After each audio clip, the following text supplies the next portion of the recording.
ఈరోజు బేతనీయలో ప్రభ జరిగే ఈ ప్రత్యేకమైన కూడిక కొరకు ఆయా స్థలాల నుంచి ప్రభ నీ ప్రజలైన వారిని తోడుకుని వచ్చారు. కృతజ్ఞతాస్తులు చెల్లిస్తున్నాం. అలాగే ఈ సమయంలో ప్రభ ఇంకా ఎవరైతే మార్గ మధ్యలో ఉన్నారో వారికి మార్గంలో తోడుగుండి మందిరానికి క్షేమంగా తీసుకురండి. అలాగే నిలబడుతున్న నీ దాసును కూడా నీ మహిమ కొరకు బలపరిచి వాడుకోండి. నమ్మకమైన తండ్రి, పాపులు, పనికిమాలిన వారు, ఎన్నిక లేని వారు, నిష్ప్రయోజకులు, దరిద్రులు, ప్రభువాని పిలవడానికి కూడా అర్హత లేని వారు, అటువంటి అయోగ్యులైన మమ్మల్ని, అపాత్రులైన మమ్మల్ని నీ కుమారుడైన యేసుక్రీస్తు యొక్క శిలువ మరణ పునరుద్ధానాల ద్వారా మమ్మల్ని కూడా నేను సహవాసాన్ని పిలిచి నీవు ఎంతైనా నమ్మదగిన దేవుడు. ప్రభు ఈ దినం ప్రపంచ యావత్తు కూడా ప్రభా నీ మరణ దినాన్ని జ్ఞాపం చేసుకుంటుండగా, నీ శిలువని జ్ఞాపం చేసుకుంటుండగా బేతనీయలో కూడా మీరు జ్ఞాపం చేసుకోండి. మీ కృపను అనుగ్రహించమని మరొకసారి మాకు ఇచ్చిన ఈ సమయాన్ని బట్టి కృతజ్ఞతలు చెల్లిస్తూ, ఇంకెవరైతే ప్రభు బలహీనలు గుండా రాలేకపోయారో, అనారోగ్యాలతో రాలేకపోయారో వారిని కూడా మీరు జ్ఞాపం చేసుకోండి. కావలసిన కృపను అనుగ్రహించమని ఈ కూడికనైనా కూడి వచ్చిన మాకు మేలుకరంగా, ఆశీర్వాదకరంగా, దీవెనకరంగా చేయమని, అన్ని విషయంలో సహాయం చేయమని ప్రార్థన చేస్తాం. మీ ప్రశస్తమైన రక్తాన్ని మా మీద ప్రోక్షించి పరిశుద్ధపరచమని, నూతనపరచమని ప్రభువైన యేసుక్రీస్తు వారి శ్రేష్టమైన ఘనమైన నామములో ప్రార్థించి సహాయం కొరకు అడుగుతున్నాం తండ్రి, ఆమేన్. మనం ఇక్కడ ప్రత్యేకంగా కూడి ఉన్నామంటే అది దేవుని సంకల్పమై ఉన్నది. ఎందుకంటే దేవుడు 2000 సంవత్సరాల క్రితమే మరి ఆయన ఈ లోకానికి వచ్చిన దేవుడు యేసుక్రీస్తు వారు పరలోకాన్ని వీడి మరి ఆయన నిత్యరాజ్యాన్ని వీడి ఈ లోకానికి శరీరధారై ఈ లోకానికి వచ్చిన రోజు 2026 సంవత్సరాలు, 30 సంవత్సరాలు తన తండ్రి వెంట ఉండి 3 సంవత్సరాలు ఈ లోకంలో సువార్త ప్రకటించిన దేవుడిగా మనకి కనబడుతున్నాడు. 3.5 సంవత్సరాలు తన తండ్రి యొక్క పనిని నెరవేర్చడానికి ఆయన ఎంతో ప్రయాసపడినట్లుగా మనం లేఖనాల్లో మనం చూస్తూ ఉన్నాం. ఎందుకంటే ఈరోజు గుడ్ ఫ్రైడే అని మనకు తెలుసు. గుడ్ ఫ్రైడే అంటే అది మంచి శుక్రవారం అని మనకి కనబడుతుంది. అంటే మంచి అంటే ఏంది అంటే అది చాలా శ్రేష్టమైనదని అర్థము. మరి ఈరోజు ప్రతి మానవుడి కొరకు ఆయన ఈ కలవరి శిలువ మీద తన ప్రాణం పెట్టిన రోజు, అంటే చనిపోయిన రోజుని గుడ్ ఫ్రైడే అని ఎందుకు చెబుతారు? ఎవరైనా ఇంటే ఏమంటారంటే, అదేందయ్యా లోక సంబంధమైన వ్యక్తులు ఏమంటారంటే, వీళ్ళేంది చనిపోయిన దినాన్ని పట్టుకొని మరి మంచి రోజు అంటారేంటి అంటారు. సహజం అది. ఎందుకంటే మానవుడిగా మనం జన్మించి చనిపోతే అది వేరు, దేవుడిగా ఈ లోకానికి వచ్చి ప్రతి మానవుడి కొరకు ఆయన చనిపోవడం విధానం వేరు. అంటే ఆయన చనిపోయే విధానం వేరు, మనం చనిపోయే విధానం వేరు. ఎందుకంటే నీ నా పాపముల కోసం ఆయన ఈ లోకానికి వచ్చి ఈ లోకంలో నీ నా పాపముల కొరకు ఆయన చనిపోయిన వాడుగా ఉన్నాడు. మనం చనిపోతే మన పక్కింటి వాళ్ళకి తెలిసిద్దేమో, కానీ దేవుడు చేసింది ఏంటంటే లోక కళ్యాణం కోసం ఆయన ఈ లోకానికి వచ్చి ప్రతి మానవుడి కొరకు ఆయన ఈ లోకంలో చనిపోయాడు. ఎందుకంటే అదే ఆయన కలవరి శిలువలో చనిపోతే మన విశ్వాసము వ్యర్థము, మన ప్రార్థన కూడా వ్యర్థమే. ఆయన చనిపోయాడు కాబట్టే మనకు పరలోక భాగ్యం మనకి దొరికింది. ఆయన చనిపోయాడు కాబట్టే మనకు పాప విమోచన దొరికింది. కాబట్టి అది ఒక ప్రత్యేకమైనదని నేను చెప్తున్నాను. ఎందుకని అలాగే ఈ గుడ్ ఫ్రైడే అనేది ఎవరికి అది ప్రాముఖ్యమైన చూసినట్లయితే, ఇక్కడ చూసినట్లయితే ఎవరైతే ఆచార్యరీతిగా ప్రతి ఆదివారం ఆచార్యరీతిగా కాకుండా ప్రతి ఆదివారం ఆలయానికి వెళ్ళి ఆయన బిడ్డలతో చేరి క్రీస్తును ఆత్మతో సత్యముతో ఎవరైతే ఆరాధిస్తారో వారికి ఇది శుభకరమైన పండగ, ఆనందకరమైన పండగ. అంతేగాని ఆచారరీత్యాలుగా చేస్తూ ఏదో ఆదివారం వచ్చింది కదా దేవుడి సన్నిధికి వెళ్దాం, దేవుడి సన్నిధిలో మనము ఆ రోజు వెళ్ళిపోయి ఆరాధించి ఆ మరుసటి రోజు నుంచి మామూలుగా ఉందాం అనుకుంటే వాళ్ళకి మాత్రం ఇది గుడ్ ఫ్రైడే మాత్రం కాదు. ఆచార రీతిగా కాకుండా ప్రతి ఆదివారం ఆలయానికి వెళ్ళి ఆయన బిడ్డలతో, అంటే పరిశుద్ధులతో కలిసి ఎవరైతే ఆత్మతో సత్యముతో దేవుని ఆరాధిస్తారో వారికి ఇది శుభకరమైన పండుగ. 2 చూసినట్లయితే ఎవరైతే తమ పాపములు ఒప్పుకొని అపవాది క్రియల నుండి విడుదల రక్షణ పొందుతారో వారికి ఇది ఆనందకరమైన పండుగ. వారు పాపములు ఒప్పుకోవాలి, అలాగే అపవాది క్రియల నుండి విడుదల పొందుతారు సరే, వారికి ఇది శుభకరమైన పండుగ అనుకోవాలి. అంతేగాని మన పాపములు ఒప్పుకోకుండా సంవత్సరాలు గడిచిపోతున్నా సరే అలాగే మన జీవితాన్ని మనము దేవుడి సన్నిధిలో ఒప్పుకోకుండా మనం జీవిస్తూ ఉంటే అది ఆనందకరమైన పండుగ మాత్రం కాదు. ఎందుకంటే ఆయన వచ్చిన ఉద్దేశం ఏంటి? మన పాపముల నుండి మనం విడిపించడానికే ఆయన ఈ లోకానికి వచ్చాడు. కాబట్టి మరి అలా కాకుండా ఆయన పాపములు ఒప్పుకొని రక్షణలోకి ఎవరైతే అడుగు పెడతారో వారికి ఆనందకరమైన పండుగని నేను తెలియజేస్తున్నా. 3 చూసినట్లయితే ఎవరైతే క్రీస్తు శిలువను మరణ పునరుద్ధానమును సర్వలోకానికి సర్వ సత్యములోనికి ఎవరైతే వెళ్ళి సువార్త ప్రకటిస్తారో వారికి ఆనందకరమైన పండుగ. అంతేగాని మనం విన్నాం కదా అని మనం విన్నది మన మనసులో పెట్టుకొని మన హృదయంలో పెట్టుకొని మన ఇంట్లో కూర్చొని ఏదో ఆదివారం వచ్చేదాకా బైబిల్ పక్కన పెట్టేసేసి మళ్ళీ ఆదివారం వచ్చిన తర్వాత దేవుడి సన్నిధికి వచ్చేసి మనం కూర్చొని ప్రార్థన చేస్తే అది ఆనందకరమైన పండుగ మాత్రం కాదు. 4 ఎవరైతే లోక మర్యాదను అనుసరింపక క్రీస్తు వాక్యానుసారంగా జీవిస్తూ క్రీస్తు 2వ రాకడ కొరకు ఎవరైతే ఎదురు చూస్తారో వారికే ఆనందకరమైన పండుగ. అంతేగాని ఆయన 2వ రాకడ కోసము ఎదురు చూడకుండా ఆచార రీతిగా అనేకముగా మనం బ్రతుకుతూ మనం లోక మర్యాదలతో పక్కన పరుగుతూ లోక మర్యాదలతో ఉంటూ ఒక సగం ఇటువైపు సగం అటువైపు ఉంటూ మన ఇష్టానుసారంగా మనం జీవిస్తే రేపు 2వ రాకడ దినం వచ్చిందనుకో మనం విడవబడతాం. అంతేగాని అలా కాకుండా లోక మర్యాదలు లోక ఆలోచనలన్నీ పక్కన పెట్టేసి క్రీస్తు 2వ రాకడ కొరకు ఎవరైతే ఎదురు చూస్తారో వారికి ఇది గుడ్ ఫ్రైడే ఆనందకరమైన శుభకరమైన దినమని నేను చెప్తున్నాను. చూడండి, యేసుక్రీస్తు వారు 33.5 సంవత్సరాలు సువార్త ప్రకటించాడు. అనేక ప్రాంతాలకు వెళ్ళాడు, అనేక మందికి వెళ్ళి సువార్త ప్రకటించాడు. చూసినట్లయితే ఆయన ఆ కలవరి శిలువలోకి ఆయన ఎక్కడానికి కారణం ఏంటంటే ఆయన ఆ రోమా ప్రభుత్వం ఏం చేసిందంటే ఆయన సిలువ వేసే ముందంట ఆయన కొరడాలతో కొట్టేవాళ్ళని, కొరడాలతో కొట్టి ఆ తర్వాత సిలువ వేయాలంట. వాళ్ళ యొక్క ఆచార రీతులు అలాగ ఉన్నాయి అక్కడ.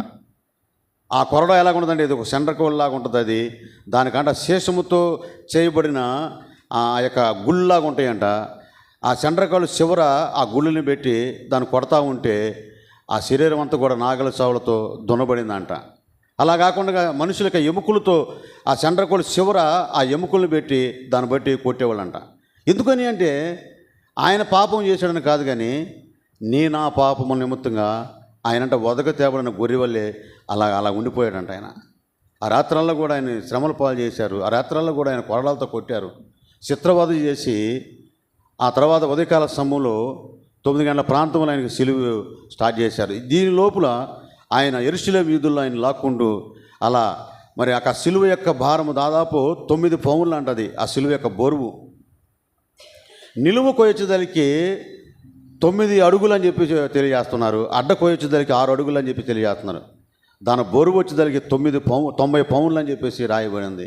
అంటే నాకు తెలిసినట్లయితే సుమారు 150 కేజీలు ఉంటుంది అనుకున్నా. అంత భారభరితమైన ఆ సిలువను మోసుకుంటూ ఆ యెరూషలేము వీధుల్లో వెళ్తూ ఉన్నాడు.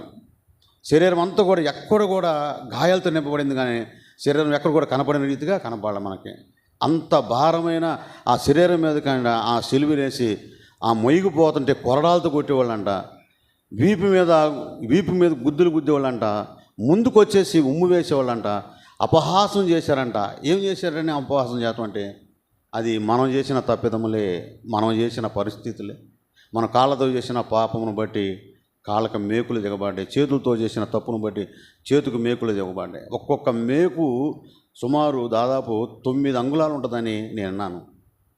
కాళ్ళకి చేతులు కొట్టిన మేకు అంటే 9 అంగుళాలు అంటే ఆ యొక్క కమ్మిలోకి దిగుతూ ఉంటే ఆయన ప్రాణం ఎంత విలవిల్లాడుతూ ఉందో ఒకసారి ఆలోచించండి. కాబట్టి మనం ఏం చేయాలంటే ఆయన రక్తంలో కడిగిబడి వారు ఉండాలి. ఇప్పుడే ఈ లోకం ఉండగానే ఆయన రక్షణలోకి మనం అడుగుపెట్టేవాళ్ళు ఉండాలి. అలాంటి భారభరితమైన ఆ సిలువను మోసుకొని ఆ యెరూషలేము వీధుల్లో వెళ్తూ ఉంటే ఒక్కొక్కళ్ళు ఆయన అపహసించారంట, అవమాన పాలు చేశారంట. ఎన్ని రకాలుగా అవమానించాలో అన్ని రకాలుగా ఆయన్ని అవమానించారంట. ఎదుటి వచ్చి ఉమ్ము వేశారంట.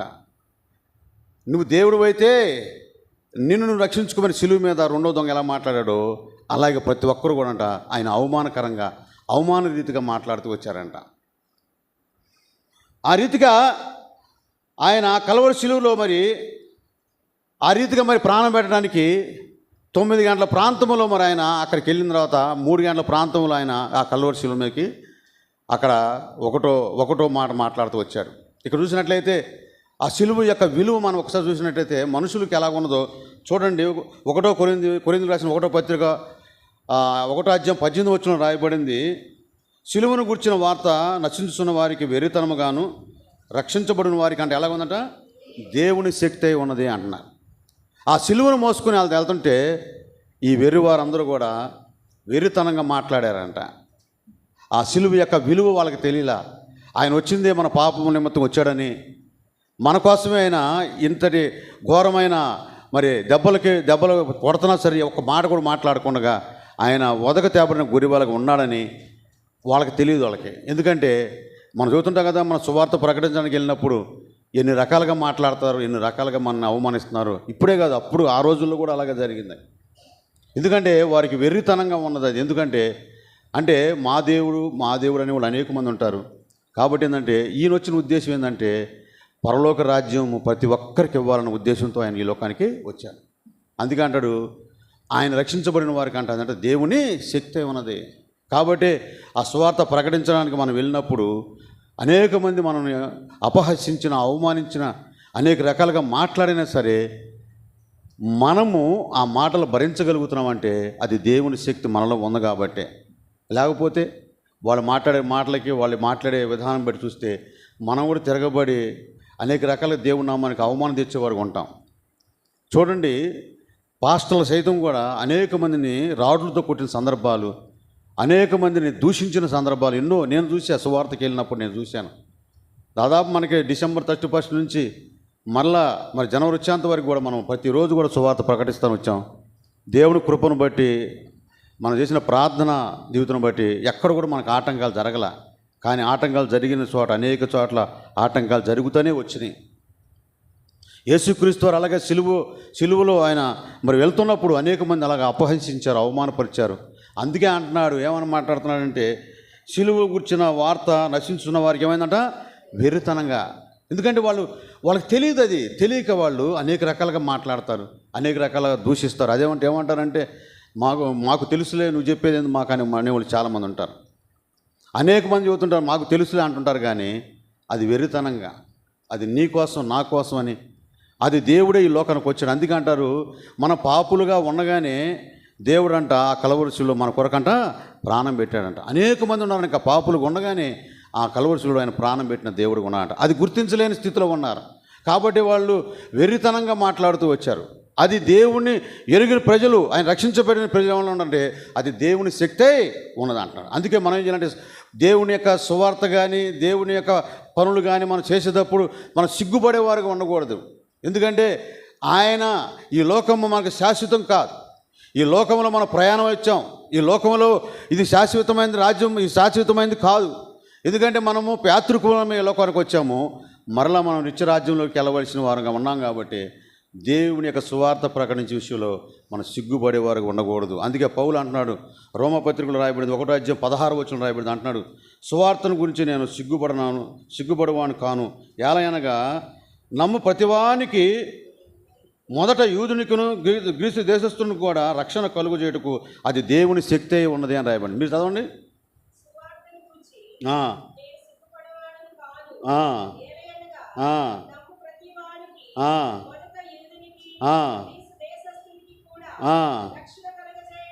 రక్షణ కలుగు చేయుటకు అది దేవుని శక్తి ఉన్నదని ఎరగాలి.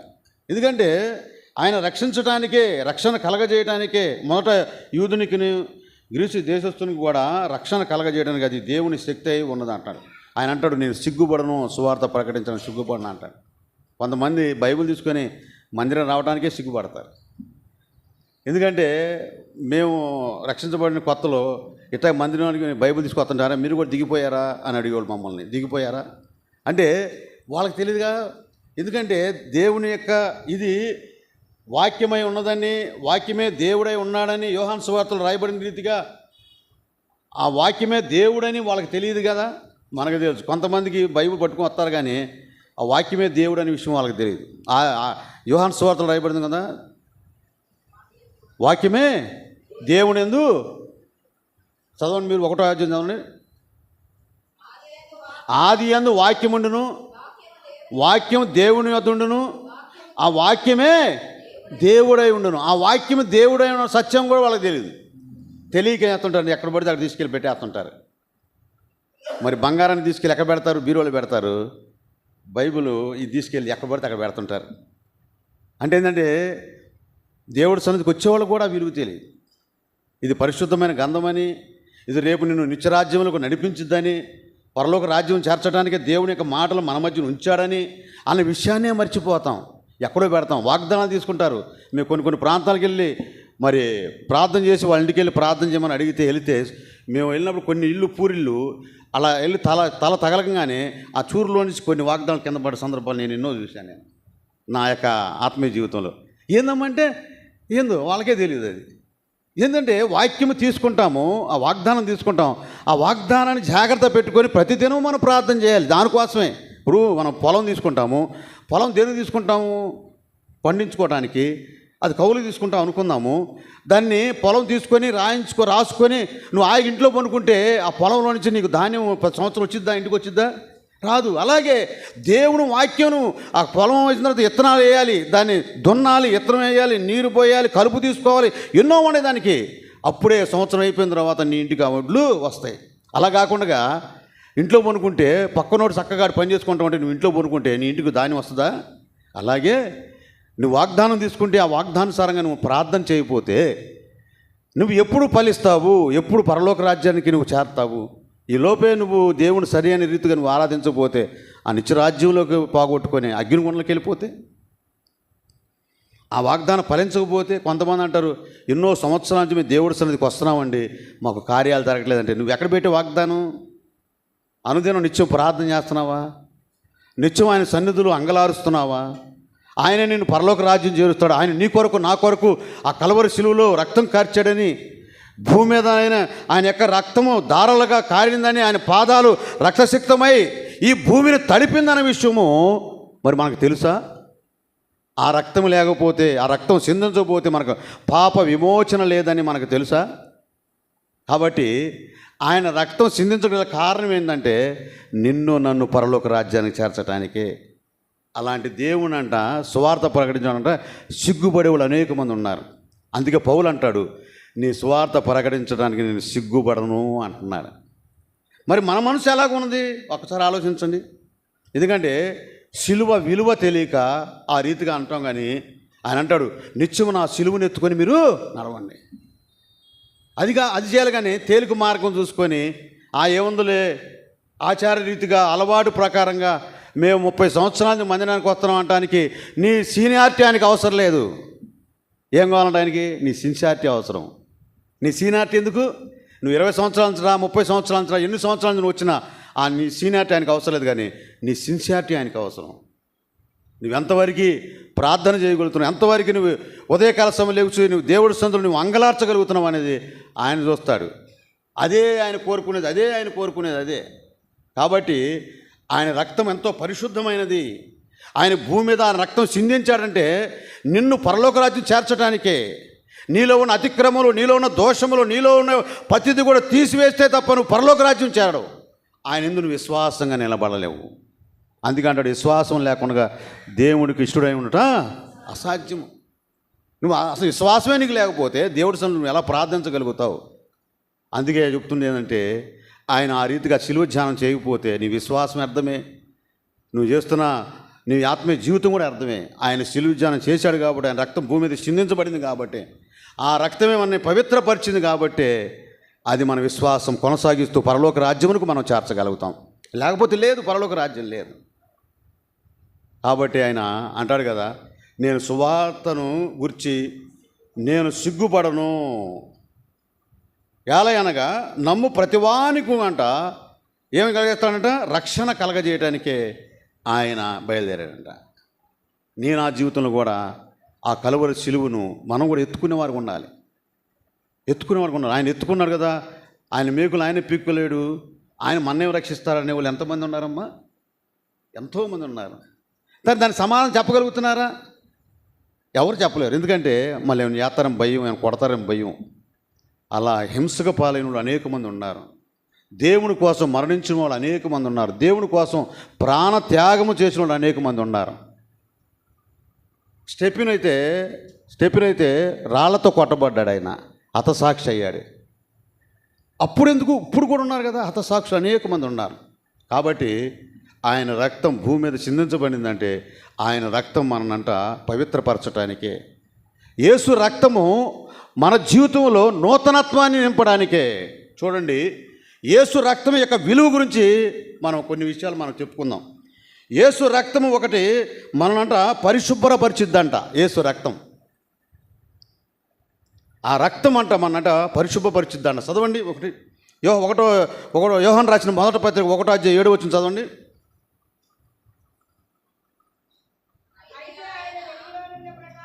అయితే ఆయన వెలుగులో ఉన్న ప్రకారము మనమును వెలుగులో నడిచిన ఎడల మనము అన్యోన్య సహవాసము గలవారమై ఉందుము.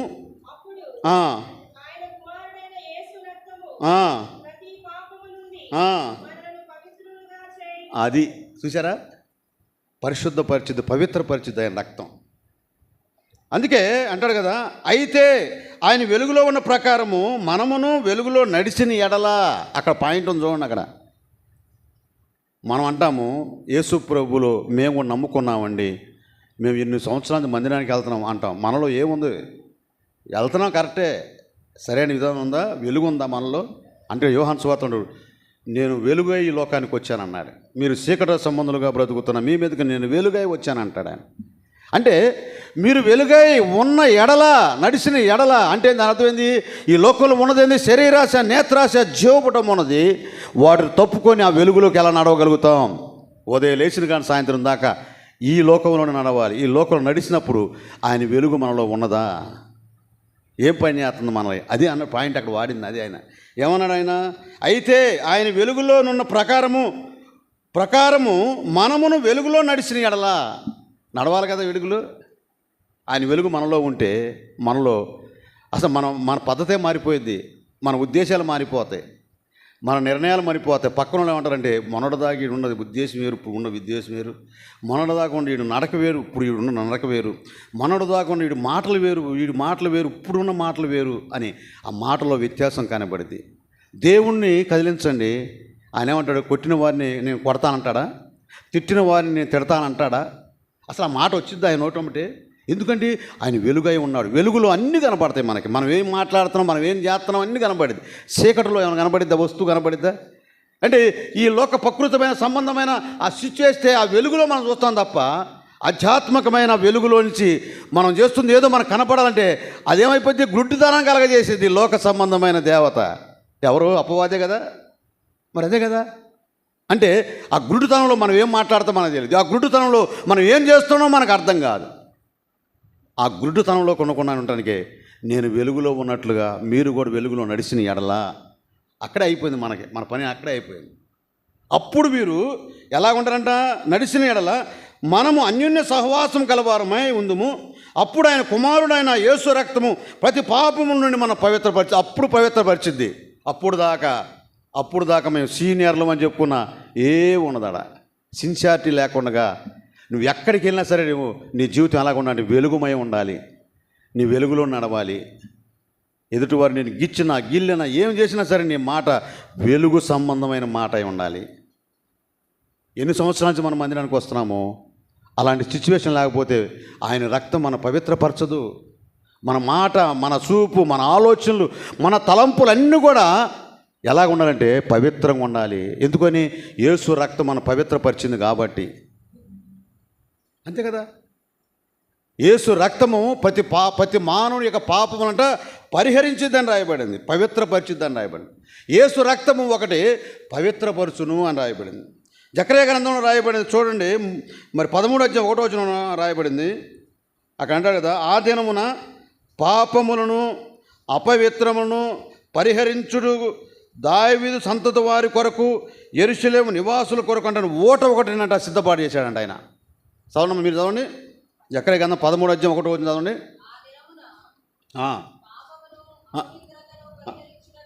పాపమును అపవిత్రతను కలగజేయుటకై పరిహరించుటకై దావీదు సంతతి వారి కొరకును యెరూషలేము నివాసుల కొరకంట ఒక ఓటని ఆయనంట నియమించాడంట. చూసారా? దావీదు సంతతి వారి కొరకు యెరూషలేము సంతతి వారి కొరకంట వారి పాపములు పరిహరించడానికి, వారి దోషములు పరిహరించడానికి ఆయన అంటే ఒక ఓటని నింపాడంట. అది దేవుడి యొక్క స్థితి. కాబట్టి ఆయన పవిత్రమైన రక్తము ప్రతి మానవుని కూడా పవిత్రపరిచిద్దని లేఖనం మనం తెలియజేస్తూ ఉన్నది. ఒకటి చూసినట్లయితే ఎఫెసీ పత్రికలో 1:7 చదవండి.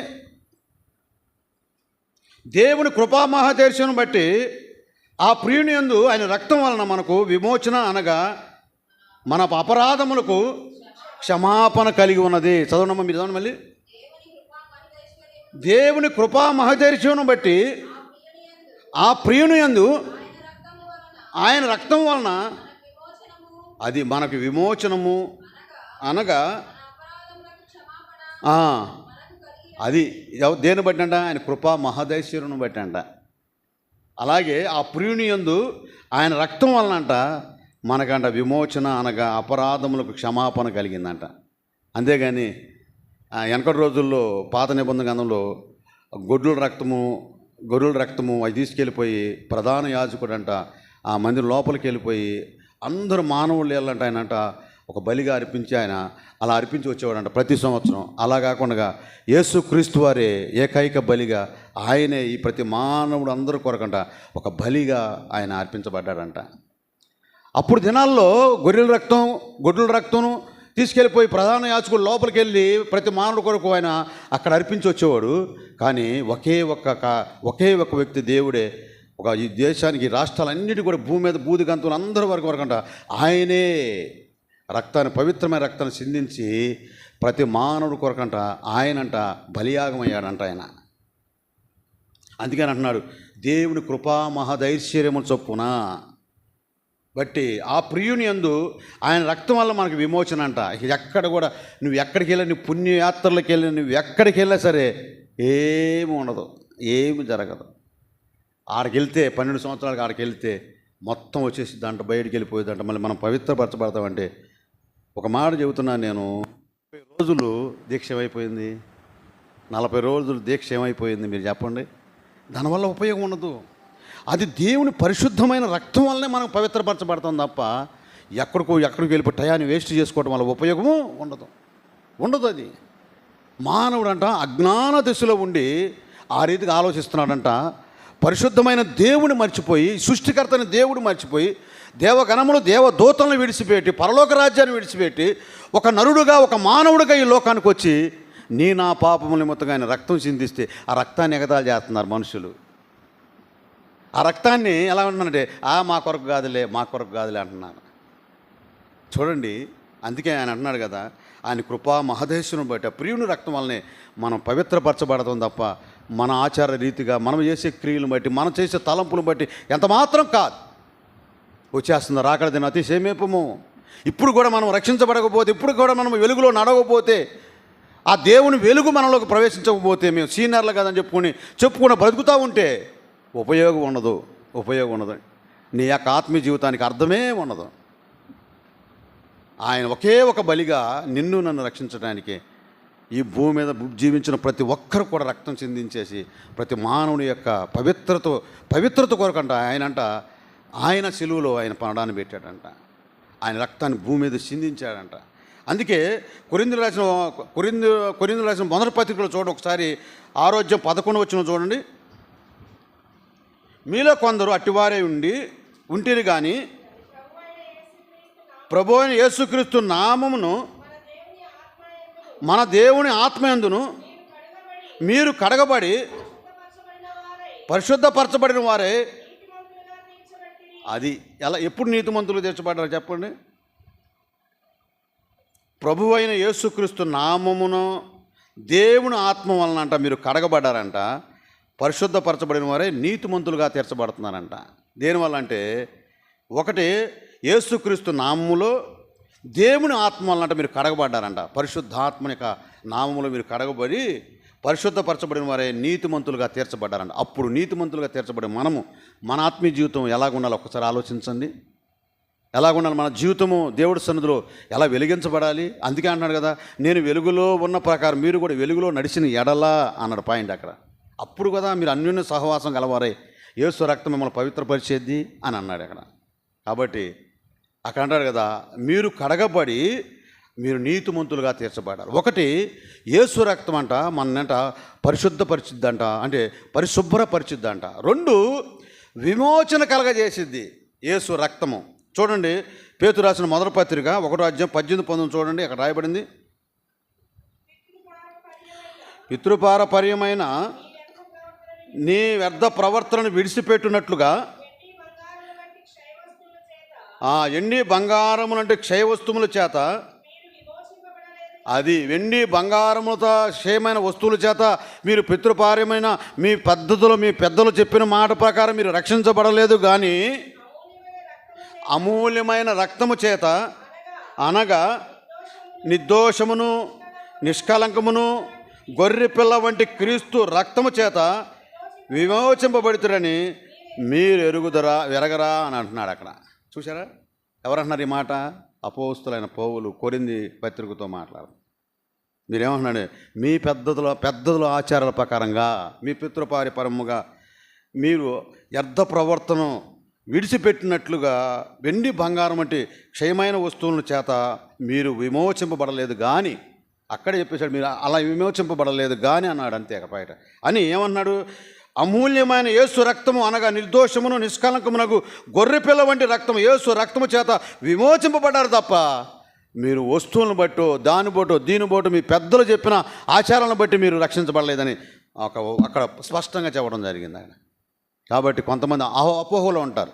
మా పెద్దలు చేసిన పూజలను బట్టి, మా పద్ధతులను బట్టి, మా పెద్దలు చేసిన దాన్ని బట్టే నా పిల్లలు ఎదిగారు, నా పిల్లలు రకాలు సంపాదిస్తున్నాం, మా పిల్లలు బంగారం సంపాదిస్తున్నాం, మా పిల్లలు ఇవన్నీ ఎక్కడెక్కడో ఆచారాలను అడ్డుపెట్టుకొని బ్రతుకుతూ వారి జీవితాన్ని, ఆత్మీయ జీవితాన్ని పడగొట్టుకుంటూ వస్తుంటారు. అది చేసేది ఎవరమ్మా? దుష్టుడే. వాడే కలగజేస్తుంటాడు మన ఆత్మీయ జీవితానికి గుడ్డుతనం కలగజేస్తుంటాడు వాడు. ఇక మనం ఆచార రీతులకు అటు వెళ్ళిపోయి కొన్ని కార్యాలు జరగకపోతే ఇన్ని సంవత్సరాల నుంచి దేవుడి సన్నిధికి వస్తున్నామంటే మాకేం కార్యం జరిగింది అంటారు. కానీ దేవుడు అంట ఆయన నీ కొరకు నా కొరకు అంట గాలి వాన వెలుతురు అన్నీ కూడా అంత సమానంగా ఇచ్చాడంట. నువ్వు రక్షించబడ్డావు, నువ్వు ఒక రకంగా రక్షించబడలేని ఒక రకంగా అయిన వల్ల అందరి కొరకు ఆకాశమైన సింహాసనము, భూమి ఆయన పాదపీఠము, నరులను పరిశీలించినప్పుడు అంట అందరి మీద ఒకే ప్రేమ చూపిస్తున్నాడంట. మనుషులు చూపిస్తారు, అరే ఇది మనవాడురా, ఇది మనవాడురా, ఇది మనవాడు కాదురా, ఇది మనవాడు కాదని భేదాలు చూపించేది ఎవరన్నా మనుషులు, కానీ దేవుడు మాత్రం కాదు. అలా చూపిస్తే నీకే వచ్చింది గాలి, పైనుంచి వచ్చేది ఆక్సిజన్ నీకే అందిద్ది. మరి వాడెందుకు బతుకుతున్నాడు? ఒకసారి ఆలోచించండి. కరోనాను ఒకసారి జ్ఞాపకం చేసుకోండి. దానికి ఎంత డబ్బు ఖర్చు పెట్టారు ఆక్సిజన్ కోసం, ఎంతమంది చనిపోయారు, ఎంతమంది బ్రతుకున్నారు. మరి ఆయన బిడ్డలనే జాగ్రత్త చేసుకుని అందరిని పంపించేయచ్చుగా. అలాగే ఉన్నారు చాలామంది బతుకున్నారటగా. నా జీవితంలో నేను అంతే, నా జీవితంలో నా బిడ్డలు కూడా అలాగే కరోనా అంచు చూసి వచ్చారు బయటికి. ఎందుకంటే ప్రార్థనే వాళ్ళని బ్రతికించింది. లేకపోతే ఎన్ని లక్షలు ఖర్చు పెట్టాలి. మా పక్కింటి ఆయన 25 లక్షలు ఖర్చు పెట్టాడు, అయినా బతకల. బాలసుబ్రహ్మణ్యం 1.5 ఎంత ఖర్చు పెట్టాడు, బతకల. డబ్బు బతికించదు, ఆచారాలు మనం బతికించవు. దేవుని ప్రేమ మనం బతికించింది. దేవుడి ప్రేమ, దేవుడి సన్నిధులు నువ్వు ప్రార్థించి, ప్రభువా నా పని అయిపోయింది, నా వల్ల కాదు, నీవే. ఆశారాజు అంట యుద్ధానికి వెళ్తున్నప్పుడు బయష రాజు ఆ యుద్ధానికి ఆయన రెచ్చగొడుతున్నప్పుడు ప్రార్థన చేస్తున్నాడు. 5 లక్షల కాలబలంగా నాకు ఉందయ్యా, వాడి దగ్గర 10 లక్షల కాలబలంగా ఉంది, నా వల్ల కాదు ప్రభువా, నీవే సహాయం చేయమని దినవృత్తాంతం కన్నా 2వ అధ్యాయంలో 14 వచ్చిన మా ప్రార్థన చేస్తుంటే అధ్యాయంలో ప్రార్థన చేస్తాడు ఆయన. చేస్తుంటే అక్కడికి వెళ్ళకముందే దేవుడే అక్కడ యుద్ధం చేసి ఆశారాజుకు ఆ యుద్ధంలో సహాయం చేశాడు. చిన్న చిన్న సమస్యలకు, చిన్న చిన్న పరిస్థితులకు మనం భయపడుతుంటాం, చిన్న చిన్న వాటికే మనం కదిలిపోతుంటాం. కానీ దేవుడు అంటాడు, నువ్వెన్నడూ కదలవద్దు, నన్ను నమ్ము నడువు నా కుమారుడా. పేతురు నన్ను చూస్తూ నీటి మీద నడవమంటాడు.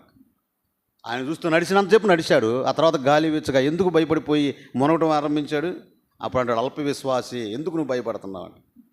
నీరు సహకరించిద్దా? మరి నా సహకరించింది ఎప్పుడు దాకా? యేసుప్రభు ఎలా నడిచాడు? ఆయన కూడా నడిచాడే. మరి వాటి మీద ధ్యాస పెట్టాలి, కానీ లోకమైపోయింది ధ్యాస పెట్టాడు. వచ్చే గాలిని బట్టి ఎందుకు దాస పెట్టాడు అంటే దుష్టుడు అలాగా ప్రేరేపించేదానికి ఆ దుష్టుడికి లోనైపోయాడు. మన జీవితం అంతే. ఈ లోకంలో అనేక యాత్రా జీవితంలో నడుస్తున్నప్పుడు అనేక వాటిని చూసి మనం భ్రమపడతాము, భ్రమలో పడిపోతున్నాం తప్ప రక్తం కార్చి మన పవిత్రపరిచిన దేవుని, పరిశుద్ధపరిచిన దేవుని మర్చిపోయి మరలా లోకం వరకు అడుగులు వేస్తూ ఉంటాం. అలా ఉండకూడదు మన ఆత్మీయ జీవితం. అందుకే అంటాడు ఏమనండి, మన యొక్క దేవుని యొక్క రక్తం అంట పరిశుద్ధపరిచిద్దంట, 2 విమోచన కలగజేసిద్ది అంటున్నాడు. అందుకే అన్నాడు మన ఇర్మియా గ్రంథం 9వ అధ్యాయం 14వ వచనం చదవండి అన్నాడు. ఇర్మియా గ్రంథము 9వ అధ్యాయం 14వ వచనంలో ఈ లేఖనం ఇలా తెలియజేస్తామని చెప్పండి, చదవండమ్మా. తమ హృదయ మూర్ఖత్వం చొప్పున తమ పితరులు తమకు నేర్పినట్లుగా బయలుదేవతలు అనుసరించున్నారు కనుక వారి దేశము పాడైపోయింది. చూసారా ఏమని రాయబడింది?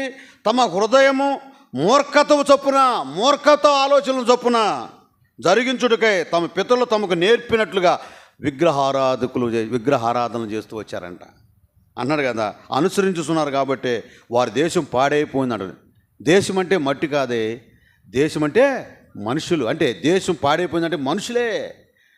దేనికంటే అక్కడే రాబడింది తమ హృదయం మూర్ఖత్వం చొప్పున జరిగిందంట. అలాగే వాళ్ళ పెద్దల ఆచారాల ప్రకారంగా వారికన్నా బయలు దేవతలను ఆరాధించమని చెప్పారంట. దాన్ని ఆరాధించడం వలన వారి దేశం పాడైపోయింది అంటున్నాడు ఇక్కడ. అంటే దాని అర్థం ఏంటంటే దేశం పాడైందంటే మన జీవితాలే, మనమే ఆరాధించేది ఎవరు? మనమే, మనుషులే. సొలొమోను ఆయన జీవించినంత వరకు కూడా దేవుని మహింపరుస్తూ వచ్చాడు. ఎప్పుడైతే అన్యాచారాలు చేసే భార్యలను చేసుకున్నాడో అప్పుడు కదా సొలొమోను పడతం ప్రారంభించింది. అప్పుడు అంటాడు లాస్ట్కి అయిపోయింది, అంతా అయిపోయింది అది అంటాడు. ఈ లోకంలో ఉన్నదంతా వ్యర్థమే, వ్యర్థమే, వ్యర్థమే. ఈ భూమి కింద ఉన్నదంత వ్యర్థమే, ఆకాశం కింద భూమి కింద ఉన్నదంతా అంతకుముందు ఎందుకు? దేవుడు అంటాడు నీకు ఇచ్చింది చాలలేదా? నన్ను అడిగితే నీకు నేను ఇచ్చేవాడు కదా. పాపపు జీవితాల కొరకు నన్ను కూడా దాటిపోయి నీకు సుఖజీవుని నేను ఇస్తే నన్ను కూడా దాటిపోయి నీ ఇష్టాచారం చేసావని చెప్పేసి అంతటి సొలొమోను భక్తుడే, దావీదు కుమారుణ్ణి. మరి అలాంటి వాళ్ళే పడిపోతే నీవెలా నేనెలా ఒక్కసారి ఆలోచించండి. అదే ఛాలెంజ్, ఈ భూమి మీద ఛాలెంజ్ అదే. దేవుడు వచ్చేంతవరకు మనం వెలుగు సంబంధమైన నడవాలి. చీకటిలోకి తీసుకెళ్ళేది అపవాది, వెలుగులోకి తీసుకెళ్ళేది దేవుడి శక్తి. అందుకే అంటాడు నమ్మిన వారికి అది దేవుని శక్తి ఉన్నది, నమ్మని వారికి ఎలా ఉందంట? వెర్రితనంగా ఉన్నది. ఆ వెర్రితనం అంట మనకంట గురుడుతనాన్ని కలగజేసి, అలాంటి పరిస్థితులు మనకు వెళ్ళకూడదని ప్రతి సంవత్సరం కూడా ఆయన శిలువ ధ్యానం ఒకసారి మనకు జ్ఞాపకం చేస్తూ, ఆయన రక్తానికి ఉన్న ప్రాముఖ్యతను మనకు జ్ఞాపకం చేస్తూ, దేవుడు పరిశుద్ధాత్మ దేవుడు మన మధ్యన అనేక మాటలు ఉంచుతూ వస్తున్నాడు. మనం వినేవారిగా ఉండకూడదంట. ఎలాగ ఉండాలంటే దేవుని ఆరాధించేవారికి ఉండాలి. అందుకే చూస్తున్నాడు కదా కీర్తన గ్రంథం 49వ అధ్యాయం 7వ వచనం 8వ వచనం చదవండి.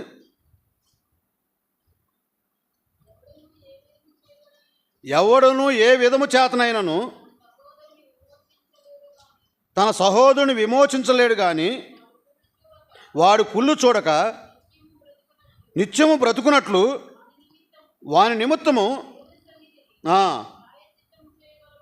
అది ఎవడును ఏ విధము చేతనైనా తన సహోదరుని విమోచింపలేడు. ఎవరైనా విమోచిస్తారండి? రక్షిస్తాడా?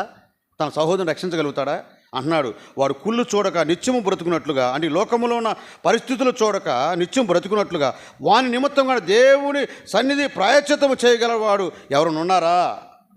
ఎవడు లేడు. దేవుడే చేయాలి ఆ ప్రాయశ్చిత్తం అనేది. నిన్ను రక్షించుకోవడానికే దేవుడు సహాయం కావాలి. ఇంకా మనం ఏమైనా రక్షిస్తాం మనం? అది పరిస్థితి.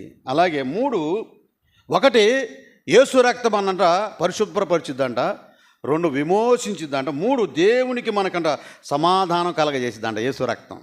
చూడండి కొలసీ పత్రిక 1వ అధ్యాయం 21, 22.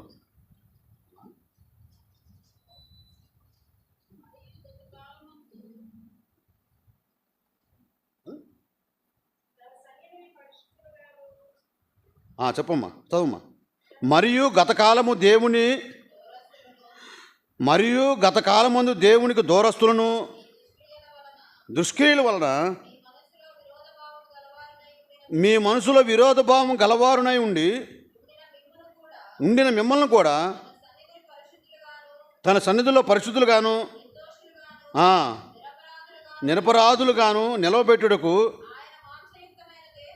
ఆయన మాంసయుక్తమైన దేహమందు అది దేవునికి మన మధ్య సమాధానము. ఆ రక్తం అంట, పవిత్ర రక్తం అంట, పరిశుద్ధ రక్తం అంట సమాధానం వచ్చింది దేవునికి మానవుడికి అంటున్నాడు కదా ఇక్కడ. అంటున్నాడు మరియు గత కాలం మంది మీరు దేవునికి ఎలా ఉన్నారంట, దూరస్తులుగా ఉన్నారు, దుష్క్రియలు చేసేవారికి ఉన్నారంట. అందుకంటే మీ మనసు విరోధ భావం కలిగి ఉందంట, దేవునికి మన మధ్య విరోధ భావం కలిగి ఉందంట. తర్వాతమ్మా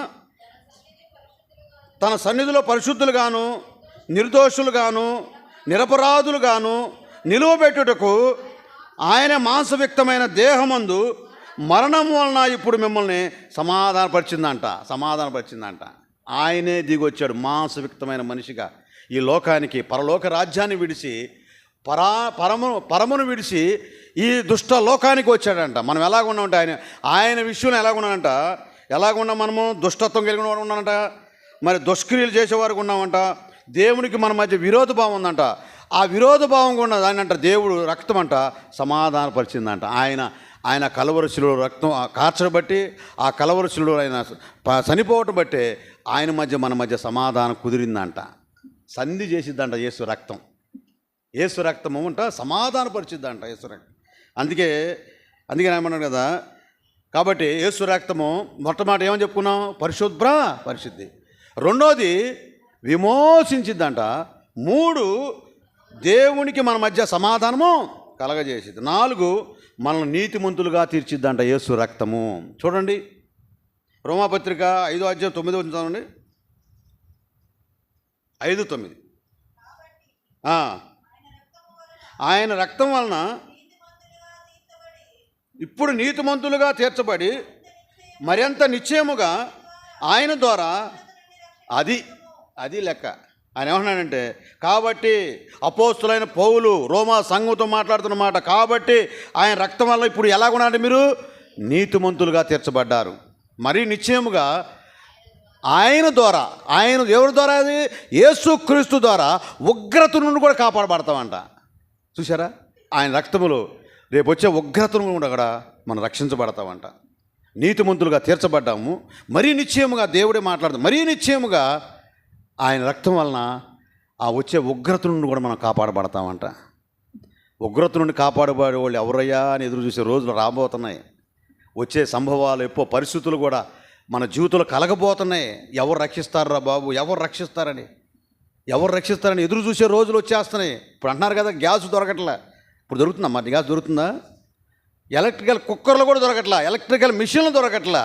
రేపు పరిస్థితి ఎలా మారిద్దో కూడా తెలియదు అంటాడు. మళ్ళీ లాక్డౌన్ అని మాట బయటకు వచ్చింది. అది అంటే ఏ రూపం కూడా చెప్పలేము అంటున్నాడు ఆయన. కరువులు రాబోతున్నాయి, భూకంపాలు, దేశాల రాజ్యాల మీదకి రాజ్యాలని లేఖనంలో రాయబడింది. ఆయన వచ్చే రాకడ దినానికి ఇవన్నీ కూడా సంభవిస్తాయని ముందుగానే మనకు తెలియజేశాడు దేవుడు. ఆయన దొంగ వలె వస్తాడంట. ఎవరు ఆయన వచ్చినప్పుడు ఎవరైతే ఆత్మీయంగా మేలుకొలిగి ఉంటారో, మెలకు కలిగి ఉంటారో ఆ నరుడు ధన్యుడని కూడా రాయబడింది. ఆయన దొంగ వలె వస్తాడంట. ఎలా వస్తాడంట? దొంగ చెప్పొస్తాడు, అయ్యా నేను నీ ఇంటికి వస్తున్నాను, ఇవన్నీ తీసుకొని పంచలో పెట్టు, లోపలికి వెళ్ళి నిద్రపో అంటాడా? అన్నాడు కదా, అంటాడా? అన్నీ తీసుకొచ్చి పంచలో పెట్టు, బంగారం మాత్రం మర్చిపోవద్దు, నువ్వు వెండి వస్తువులు మర్చిపోవద్దు, పొట్టి వస్త్రాలు మర్చిపోకూడదు, అన్నీ కొంచెం పంచలో పెట్టేసి తాళం వేసుకుని లోపల పోనుకో, నేను వస్తానని చెబుతాడా? అలా వస్తాడంట. అప్పుడు నువ్వు ఎలాగ ఉండాలి? నీ ఆత్మీయ జీవితం మెలకుగా ఉండాలి. కొంతమంది ఉండాలంట మెలకు కలిగి ఉండంటే, వాడు రాత్రాల్లో మెలకు ఉంటే వాడి పరిస్థితి ఏమైపోయింది? అది కాదు, ఈ లోక సంబంధమైన మెలకు కాదు, ఆత్మీయ సంబంధమైన మెలకు. అంటాడు కదా గచ్చమైన తోటలోకి ఆయన వెళ్ళేటప్పుడు, మీరు మెలకుగా ఉండండి, శ్రమ సంభవించబోతుందంటే వీళ్ళు ఏం చేస్తున్నారు? ఆయన నిద్రపోతున్నారు. మన జీవితం కూడా అలాగుందనుకో, ఆయన వచ్చినప్పుడు ఏ నరుడు మెలకుగా ఉండునో ఆ నరుడు ధన్యుడని రాయబడింది కదా. మనం ఆత్మీయ జీవితంలో మెలకుగా ఉండాలి. నేను 4 గంటలకు లెగుస్తా కరెక్ట్గా. ఇప్పుడు కొన్ని సంవత్సరాల నుంచి 4:30కి పెట్టుకున్నా, మొట్టమొదటి 5ంటికి పెట్టుకున్నా, తర్వాత అట్ట కాదు 5 లోపే నేను ప్రార్థన చేయాలని ఒక తీర్మానం చేసుకుని 4:30కి పెట్టుకున్నా. ఇప్పుడు 4ంటికే లేపుతున్నాడు ఆయన. ఇప్పుడు కాదు, ఇది కొన్ని సంవత్సరాల నుంచి నా ఆత్మీయ జీవితంలో పడిపోయా, లేచా, ఎన్నోసార్లు నా జీవితంలో కన్నీరు కార్చిన రోజులు ఎన్నో. అలాంటి దినం నుండి నన్ను దేవుని మధ్య, నా మధ్య దేవుడు ఆయన రక్తం అంటే సమాధానపరిచింది. కాబట్టి ఆ సమయంలో మేము ఉన్న ప్రాంతం అంతా కూడా ఏంటంటే, నేను ఉంటున్న ప్రాంతం అంతా అన్యులే, ఒక్కళ్ళు కూడా దేవుని ఆరాధించేవాళ్ళు. వాళ్ళ మధ్యన నేను పోరాడుతున్నానంటే అది దేవుని శక్తి నాలో ఉంది కాబట్టి, దేవుని ఆత్మ నాకు తోడు ఉంది కాబట్టి నేను ఆ సమయానికి లేచి ప్రార్థన చేయగలుగుతున్నాను. కరెక్ట్గా 6:30 కూర్చుంటాం ప్రేయర్లో, సాయంత్రం పూట కుటుంబ ప్రార్థనలో. దాన్ని కొన్ని సంవత్సరాల నుంచి కొనసాగిస్తున్నాం.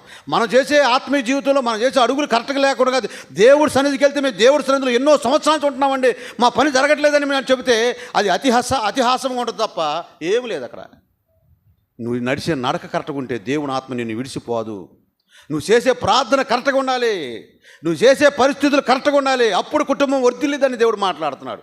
యేసు రక్తాన్ని మనం ఎగతాళి చేసినట్లే, దేవుడు కార్యం చేయలేదంటే మనం అది ఎగతాళి చేసినట్లే.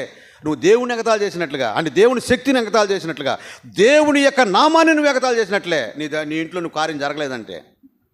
ఎందుకంటే ఆయన అంటున్నాడు కదా, ఆయన ఏమంటున్నాడు, ఆయన 4వ మాట ఏంటి, ఆయన ఏమన్నా నీతిమంతులుగా తీరుస్తాడంట. ఆయన నీతిమంతులుగా తీరుస్తాడంట. నీతిమంతులు ఎలాగుంటుంది, ఇల్లు ఎలాగుంటుందండి, ఖర్జూరపో ముక్సవలి మొబ్బ వేస్తుందంట. నీతిమంతులు బిడ్డలంట భిక్షం ఎత్తారంట, రాయబడింది, బైబిల్ రాయబడింది. నీతిమంతులు సిగురాకు వల్లే వృద్ధి చెందుతారని కూడా రాయబడింది. దేవుడి మధ్య నీ మధ్య సమాధానం కరెక్ట్గా ఉంటే, దేవుడి మధ్య నీ మధ్య పరిస్థితులన్నీ కరెక్ట్గా ఉంటే నువ్వు నీతిమంతులుగా తీర్చబడతావు, ఉగ్రతలో నువ్వు రక్షించబడతావు అని మాట్లాడుతున్నాడు దేవుడు. అంటే నువ్వు నీతిమంతులుగా నువ్వు తీర్చబడాలి అంటే నువ్వు ఎలాగుండాలి నీ ఆత్మీయ జీవితం అంటే ఇక్కడ రాయబడింది కదా. కొలస్సీ పత్రికలో అన్నాడు కదా, మనం గతకాలమందు దేవునికి దూరస్తులము ఉన్నాము, దుష్క్రియలు చేసేవాళ్ళకు ఉన్నాము, విరోధ భావంగా ఉన్న మన మధ్య దేవుడి మధ్య అంట ఆయన రక్తం అంట సమాధానపరిచిందంట. ఆ సమాధానపరిచిన ఆ రక్తాన్ని నువ్వు ఎప్పుడు నిత్యం కూడా ప్రభువా నీ రక్తం నాలో ప్రోత్సహించు ప్రభువా. నా జీవితంలో ఒకళ్ళని నాకు తెలియకుండా నేను ఏమన్నా ఏ విషయంలో మాట చేత తప్పిపోతున్నానా, మనుషుల చేత తప్పిపోతున్నానా, ఏ విషయంలోనూ నేను తప్పిపోతున్నానేమో ప్రభువా, నన్ను నీ రక్తంతో కడుగని ప్రతిరోజు కూడా అంట మనం నిత్యం కూడా ఆయన సన్నిధిలో ప్రార్థన చేస్తూనే ఉండాలంట. అప్పుడు నీవే విషయంలో కూడా నీ చుట్టూ అగ్ని కాని చేస్తాడు. యోబు కుటుంబం చుట్టూ అగ్ని కాని చేశాడు దేవుడు. అంటాడు కదా, యోబును చూసావా, నా భక్తులను చూసావా అనగానే నువ్వు ఆయన కుటుంబం చుట్టూ నెమ్మది కలగజేసావు, ఆయన చుట్టూ అగ్ని కాని చేసావు కదా, అందుకే నేను అతను ఏం చేయలేకుండా వచ్చేసానని చెప్పి మాట్లాడతాను. సరే, యోబుని గురించి నువ్వు ఆలోచించు. అతడు ఎలాగున్నాడంట, యథార్థవంతుడును నీతివంతుడును న్యాయం జరిగించేవాడు ఉన్నాడంట. ఆయన ఎందుకు భయభక్తులు కలంట చెడుతనం విసర్జించేవాడు ఉన్నాడంట. అంటే యోబు గురించి భూమి మీద అతను వంటి వాడు లేడు అన్నాడంటే, అతడు 7,000 గొర్రెలు 5,000 ఒంటులు అనేక సంపదలు కలిగిన వాడు, అనేక మంది పనివారితో బహు సంతోషంగా జీవిస్తున్న వాడి మీదకి దేవుడు అన్నాడు అంతటి పనివాడు, అంతటి వాడంట ఒక్కసారి కూడా తప్పు చేయలేదా, ధనం చూసుకొని ఎర్రవేయలేదా, ఒక్కసారి మనసులో ఇంత ధనము నాకు ఉంది ఎవరికి లేదు అనుకోలేదా, లేదా నన్ను మించిలోడు నేను దోహ కార్యాలు చేస్తున్నప్పుడు నేను చేయొచ్చు, నాకు డబ్బు ఉంది కాబట్టి, వాడు లేనివాడు కాబట్టి వాడిని దోసుకోవచ్చు అని ఒక ఆలోచన కూడా రాలేదు ఆయనకి. మరి అంటాడు కదా, ఊదు దేశంలో అతను వంటి వాడు లేడని దేవుడే ఎందుకు సాక్ష్యం చెప్పాడు?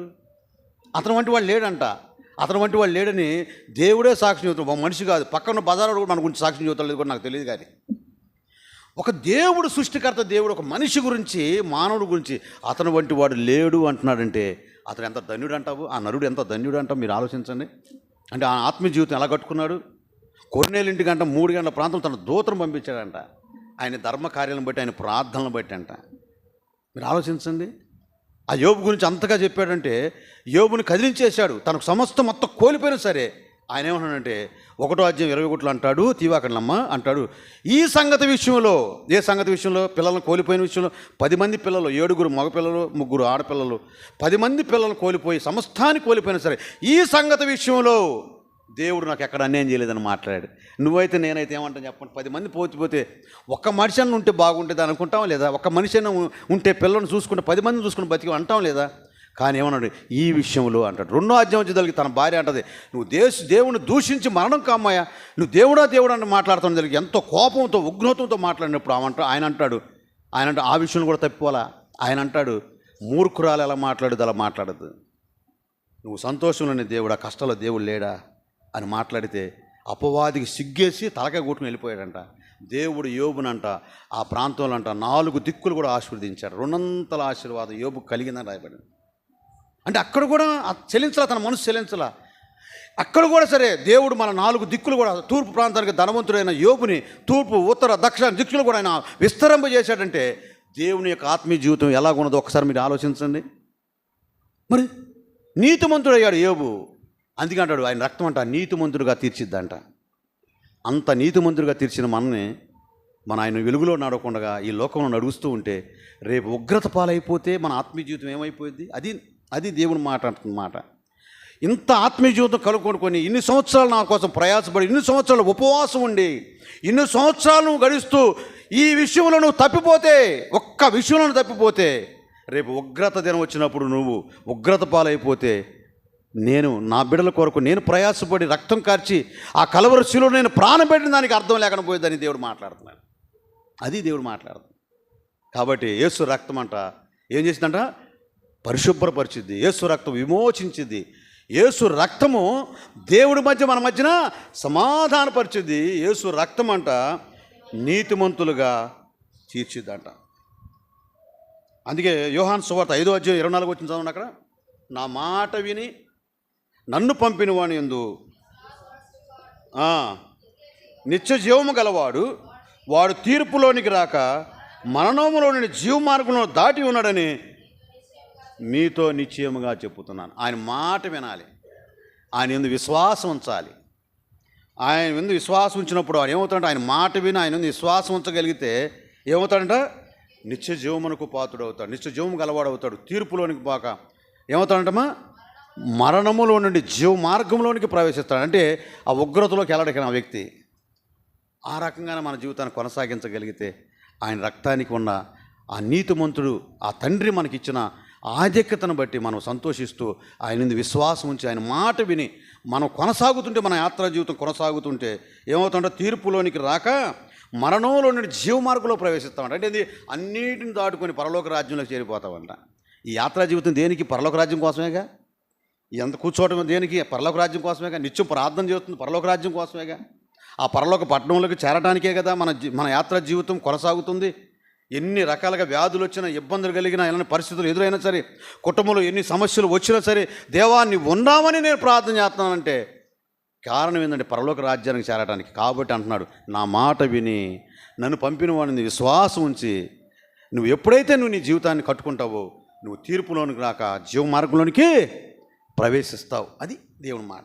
కాబట్టి నీవు జీవించున్నంత వరకు ఎలా ఉండాలంటే ఆయన కొరకే జీవించాలి. ఈ లోకంలో ఉన్న వాటి కొరకు కాదు, వస్తువుల మీద దాని మీద కాదు. విన్నారు కదా, బంగారం వలన, క్షయ వస్తువుల వలన మీరు రక్షించబడలేదు, కానీ మన దేవుని యొక్క యేసు రక్తములోనే మీరు పవిత్రపరచబడ్డారని రాయబడింది. కాబట్టి ఒక్కసారి ఆలోచించండి, ఈ లోకంలో ఉన్నది శాశ్వతము కాదు. ఈ లోకంలో ఉన్నది పొలాలు కానీ బిల్డింగులు కానీ ఏది శాశ్వతం కాదు. ఒకడు అంటుంటాడు, నేను 25 ఎకరాలు రా, దాన్ని చూస్తూ బతికేస్తానంటాడు. నేను భూమి మీద శాశ్వతంగా ఉన్నట్లుగా. ఇంట్లో బంగారం 5 కేజీలు ఉంది, వెండి ఉంది 10 కేజీలు ఉంది, వాటిని చూసుకుంటూ బతికేస్తాను, నా పిల్లల్ని చూసుకుంటూ బతికేస్తాను అంటాడు. ఈ రాత్రి నీ ప్రాణం అడిగితే నీ సంపాదించిన సంపాదన ఏమగును అంటే దానికి అర్థం ఉందా? మనం బతికే దానికోసమా? మన యాత్ర జీవితం ఎక్కడ? పరలోక రాజ్యం. క్రైస్తవులను చూస్తే వాళ్ళ ఆలోచనలు ఎలా ఉంటాయంటే, వీళ్ళేది మొన్నమోపుల్లాగా ఉన్నారు. నేనన్నా ఏంది ఎలాగుంటారు, ఏంది అసలు నీట్నెస్ ఉంటారు. ఏంది నీట్నెస్ అంటే ఎక్కడి నుంచి వచ్చింది? నువ్వు బ్యూటీ పార్లర్కి వెళ్తే వచ్చింది నీట్నెస్. అది అవసరమా? రేపొద్దున బగ మండుతున్న అగ్ని గుణంలోకి వెళ్తే వచ్చింది ఆ నీట్నెస్. ఏదో ధనవంతుడు వెళ్ళాడు కదా, అగ్ని గుణంలోకి వెళ్ళాడు కదా. వెళ్ళిపోయినప్పుడు ఆయన ఏమంటున్నాడంటే అయ్యా ఈ వేదన నేను తట్టుకోలేను. మరి ఆయన దగ్గర ఆయన పంచనే పడి ఉన్నాడు, కుక్కలు వేస్తారు, రొట్టె ముక్కలు తిన్నాడు కదా లాజరేగమ్మ. మరి ఆయన పరిస్థితి ఎక్కడున్నాడు? ఆయన అబ్రహాం కుడిపార్శ్వం కూర్చున్నాడు. అప్పుడేమైనా సహాయం చేయలేదు, కానీ ఇప్పుడు అడుగుతున్నాడు, లాజరు అబ్రహామా నీ కుడిపార్శ్వం కూర్చున్న లాజరు యొక్క సిటికి నేను కొనను, ఆ నీటిలో ముంచి ఒక్కసారి నా నాలుక మీద సలార్చమని అడుగుతున్నాడంటే అక్కడున్నప్పుడు నీకు తెలియలేదా? ఎక్కడ పరలోక రాజ్యంకి వచ్చిందో తెలిసిందా? నీ ఆత్మీయ జీవితంలో నువ్వు ఈ లోకంలో ఉన్నప్పుడు ఎలాగ సన్నపు నార వస్త్రములు ధరించి ఈ లోకంలో ధనవంతుడిగా నువ్వు ఎదిగినప్పుడు తెలియలేదా? లేనివాడి పరిస్థితి, వాడి జీవిత గమ్యం ఎలాగుందో నీకు తెలియదా? తెలుసు కదా. అప్పుడు ఎందుకు పట్టించుకోవాలి? దేవుడు అంట కొన్ని సంవత్సరాల క్రితం అవకాశం ఇచ్చాడంట, కొన్ని సంవత్సరాలు అవకాశం ఇచ్చాడంట. ఇప్పుడు కానీ తెలుసుకుంటాడు. అలాగే నా జీవితం కూడా అదే, ఇప్పుడు కానీ తెలుసుకుంటారనంట. కొన్ని సంవత్సరాలు అంట మన జీవితంలో అంట ఆయన ఏమి చేయకుండా అంట, అలాంటి ఉగ్రత పాలు అవ్వకుండా మిమ్మల్ని కాపాడడానికి ఆ సమయం వచ్చేంతవరకు అంట ఇప్పుడు చూద్దాం అని ఎదురు చూస్తూ ఉంటాడంట. కానీ మన ఆటలు ఏమన్నా ఎగురుతూ ఉంటాయి. మన ఆటలు నాకు ఏం చేసినా కూడా అన్నీ నా బాగానే ఉన్నాయి, అన్నీ నా బాగా. ఎవరో కదా, మా చెల్లెలే ఉంది, వాళ్ళు రక్షించబడ్డారు, మా ద్వారా రక్షించబడ్డారు. వారు ఆలోచనలు అటువంటి అన్ని లోక సంబంధమైనవి. క్రిస్మస్ వచ్చిందంటే ప్రార్థన పెట్టేది, ఇక అక్కడి నుంచి చెలరేగుతూ ఉంటుంది, అన్నీ బాగున్నాయి అనుకుంటూ ఉంటుంది.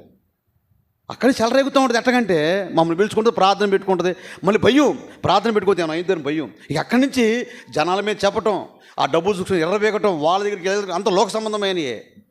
మనం ఏమైనా చెబుతామంటే మన ఎక్కడ అంటగడతారో, మన ఎక్కడ మనగా మళ్ళీ లోకంలో తీసుకెళ్తాం, మనకు భయం. అందుకని నా ఆత్మీయ జీవితాన్ని నేను కాపాడుకుంటూ జాగ్రత్తగా వస్తున్నాను, నా పిల్లలను, నా భార్యను తీసుకొని. అంతే. ఎందుకంటే మనం మన జీవితాన్ని మనం జాగ్రత్త కట్టుకోకపోతే రేపొద్దు మన పరిస్థితి ఏంది? నువ్వు సువార్త ప్రకటించి అన్నీ చేయి, నువ్వు లోకంలో తప్పిపోతే ఉపయోగం ఏముంది? అంతే కదమ్మా.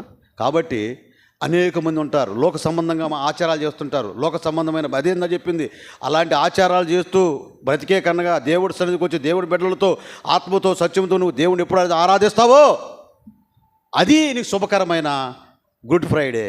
అంతేగాని ఏమి లేకుండా బయటికి వెళ్ళామా ఇంకోటి అపవాది కూడా అంటూ ఉంటుంది, నువ్వు లోపలికి వెళ్ళేటప్పుడు నేనేమన్నా నిన్ను బయటకు వచ్చినప్పుడు దాన్ని మనసులో ఉందా, నేను ఊరుకోను. అది జరిగేది కథ.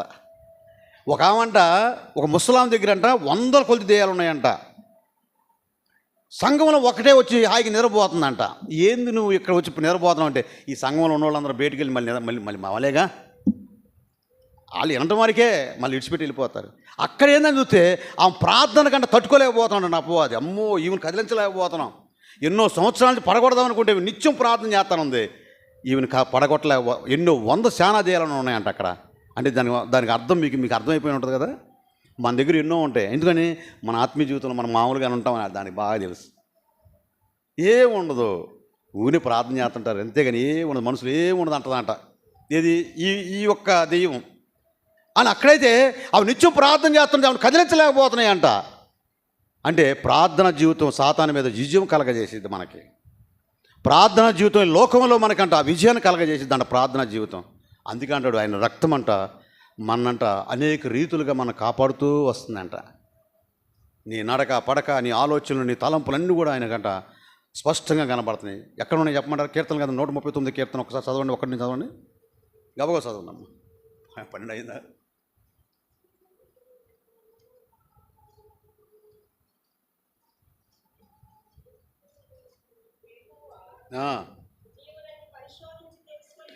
నువ్వు నన్ను పరిశోధించి తెలుసుకుని ఉన్నావు. నేను కూర్చునుట, నేను లేచుట నీకు తెలియను. నాకు తలంపు పుట్టక మునిపే, అది నాకు తలంపు పుట్టక మునిపే నా మనసు నీకు నా హృదయంలో తలంపు పుట్టక ముందే నా మనసు నువ్వు గ్రహించుతున్నావు. చూసారా? అంటే నువ్వు ఇక్కడ ఉన్నది ఆయన తెలుసు, తర్వాత నువ్వు ఎక్కడ ఉన్నది ఆయన తెలుసు, నేను ఎక్కడ ఉన్నది ఆయన తెలుసు, నా పిల్లలు ఎక్కడ ఉన్నదో ఆయన తెలుసు. అదంటారా? ఆ మాట కరెక్ట్గా అంటారా కరెక్ట్గా అంటారా? మనం పడుకోవడం తెలుసు, నుంచోవడం తెలుసు, కూర్చోవడం తెలుసు, ఎవరితో మాట్లాడుతుందో తెలుసు, ఏం మాట్లాడుతుందో తెలుసు, ప్రతిది కూడా అంట ఆత్మస్వరూపుడు అంట, నిత్యం గ్రహిస్తూ ఉంటాడంట. ఆయన గ్రహించబోతే నువ్వు బయటికి వెళ్ళినప్పుడు నువ్వు ఎలా రక్షించబడి వస్తున్నావు ఇంటికి? ఆయన కాపాడకపోతే, ఆయన నీకు చుట్టూ కంచి అయిపోతే నువ్వు ఎలా ఇంటికి క్షేమంగా తిరిగి వస్తావు? నీ బలాన్ని బట్టి, నీ జ్ఞానం బట్టి, నీ ఆలోచన బట్టి తిరిగి వస్తున్నావా? ఎంత మాత్రం కాదు. ఆ ప్రభువే రెప్పపాటును మనం కాపాడుతాడు, రెప్పపాటును మనం కాపాడు. కాబట్టే ఇంకా భూమి మీద మన ఆత్మీయ జీవితం కొనసాగుతూ ఉన్నది. అది ఒకసారి గ్రహించండి. మన ఆలోచనలు కాదు, మన తలంపులు కాదు, మనం ఎంత మాత్రం కాదు, మనంతా శూన్యమే. ఆ ప్రభువే రక్షిస్తేనే మనం వస్తున్నాం. కీర్తన గ్రంథం 91 కీర్తనలో రాయబడింది 11 వచ్చిన అంటాడు, నీ మార్గం అన్నింటిలో నిన్ను కాపాడు తన దూతల్ని కావలిస్తానని చెప్పి అంటున్నాడు. చూడండి,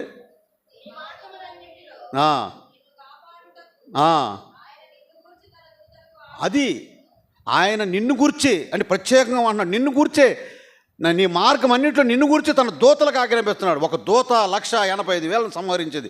అలాంటి దూతలంట కుడివైపు ఎడవైపు అంట మన కాపల గురించి మన కాపాడుతున్నాడంట.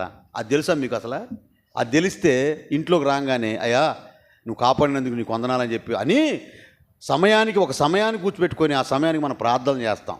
అందుకే అంటాడు యేసు రక్తం అంట మనం పరిశుద్ధపరిచిద్దంట, యేసు రక్తం విమోచించిద్దంట, యేసు రక్తం అంట మన మధ్య సమాధానం కలగజేసేది, యేసు రక్తం అంట నీతిమంతులుగా తీర్చిద్దంట. 5 యేసు రక్తము మనకంట సమీపస్తులుగా చేసిద్దంట, దేవునికి సమీపస్తులుగా చేసిద్దంట, అది సమీపంగా తీసుకెళ్ళి పెట్టిద్దంట మనని. చూడండి ఒకసారి చూడండి, ఎఫెసీ పత్రిక 2:13 వచ్చింది చదవండి.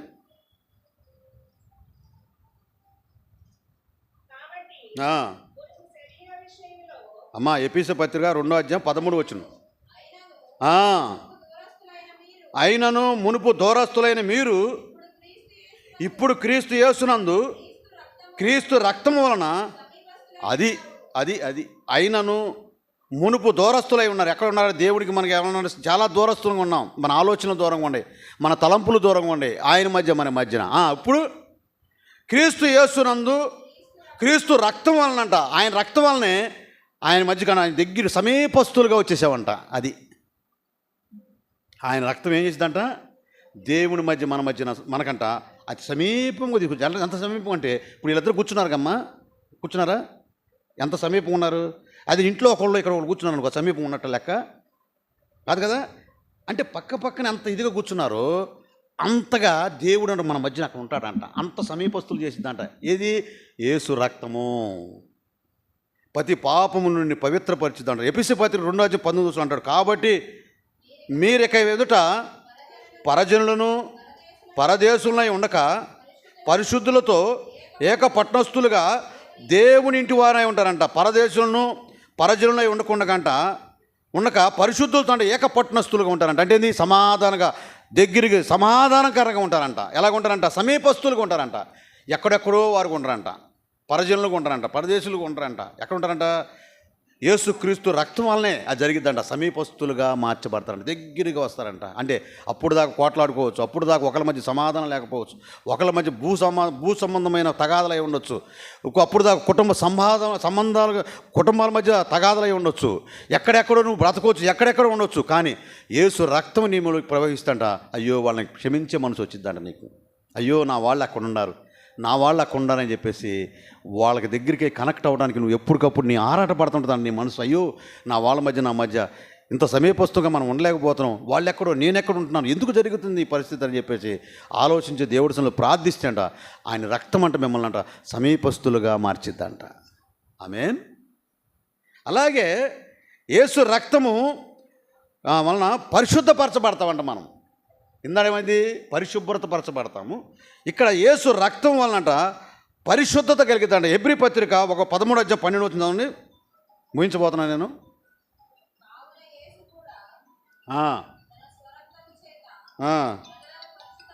చదవమ్మా.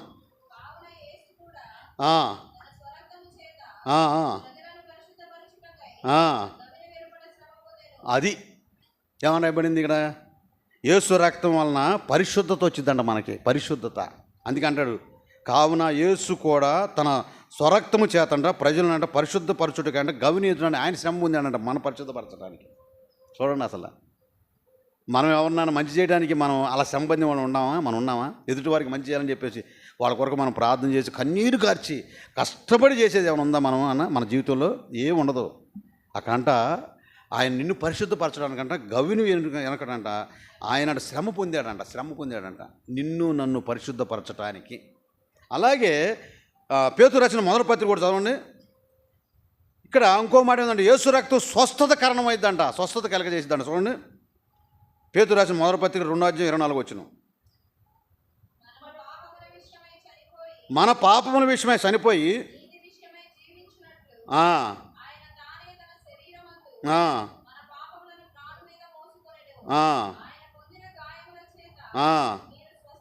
అది ఆయన పొందిన గాయముల చేత స్వస్థత మనకి కలగజేస్తుందంట. మొట్టమొదటి ఏమని చెప్పుకున్నామమ్మా? యేసు రక్తము పరిశుద్ధపరిచిద్ది, పరిశుభ్రత పరిచిద్ది. యేసు రక్తము రెండోది విమోచించిద్ది. యేసు రక్తం అనంట సమాధానపరిచిద్ది. యేసు రక్తము నీతిమంతులుగా తీర్చిద్ది. యేసు రక్తము అంట సమీపస్తులుగా చేసిద్దంట. యేసు రక్తము ఏమేసిద్దంట? పరిశుద్ధత కలగజేసిద్ది. యేసు రక్తం అంట స్వస్థత కలగజేసిద్దంట. అంతటి పరిశుద్ధమైన రక్తాన్ని మన మీద మనకి ఈ భూలోకానికి వచ్చి ఆయన మానవుడిగా వచ్చి మాంసం కలిగిన వ్యక్తి వచ్చి శరీరధారిగా ఈ లోకానికి వచ్చాడంట. నీ కొరకు నా కొరకు అంట మన అలా ఆ రీతిగా మనం చేయటానికే ఆయన ఈ లోకానికి వచ్చాడంట. కాబట్టి అలాంటి గొప్ప దేవుని మనం ఆరాధిద్దాం. గొప్ప తండ్రిని మనం ఆరాధించి, అయ్యా నా జీవితం ఎలాగుందయ్యా, నేను ఇప్పుడు ఆత్మీయ జీవితం ఎలా ఉన్నది, ఇక నీ మాటలు ఎలా నేను విన్నాను, నన్ను నేను పరిశుద్ధపరచుకోవడానికి నీ రక్తమే నన్ను పరిశుద్ధపరిచింది. ఒకవేళ నాకు తెలియకుండా దుష్టుడు ఆలోచనలు కలిగి నేను ఒక లోకంలో పడిపోతున్నానేమో, నన్ను నీతిమంతుడుగా నువ్వు చేయాలనుకుంటే అనీతిమంతుడుగా నేను బ్రతుకుతున్నానేమో, నన్ను పరిశుద్ధపరచాలని కోరుకుంటే నేను అపరిశుద్ధంగా నేను బతుకుతున్నానేమని నిన్ను నువ్వు ఈ యొక్క ఆరాధనలో దేవుణ్ణి జ్ఞాపకం చేసుకొని దేవుడి సన్నిధిలో ప్రార్థిద్దాం. దేవుడి మాటలు దీవించునుగాక. మరి ఆయన రక్తం వల్ల మనం ఏం పొందామో ఒకసారి జ్ఞాపం చేసుకుందాం. చూడండి, ఒక మాట చదువుకుందాం. పరిశుద్ధ గ్రంథంలోంచి ఈ దినం ప్రపంచ యావత్తు కూడా ఆయన మరణాన్ని జ్ఞాపం చేసుకుంటున్నారు. ఎందుకు మరణించాడైనా చెప్పండి. చాలామంది పుడతారు ఈ లోకంలో, చనిపోతారు, పుడతారు, చనిపోతారు. కానీ ప్రభు పుట్టింది ఎందుకంటే చనిపోవడానికే పుట్టాడు. ఎవరి కొరకు చనిపోవడానికి పుట్టాడు? మన కొరకే చనిపోవడానికి పుట్టాడు. ఆయన మరణం ద్వారా చూడండి, ఒక విషయం జ్ఞాపం చేసుకుందాం. కొరింథీయులకు రాసిన మొదటి పత్రిక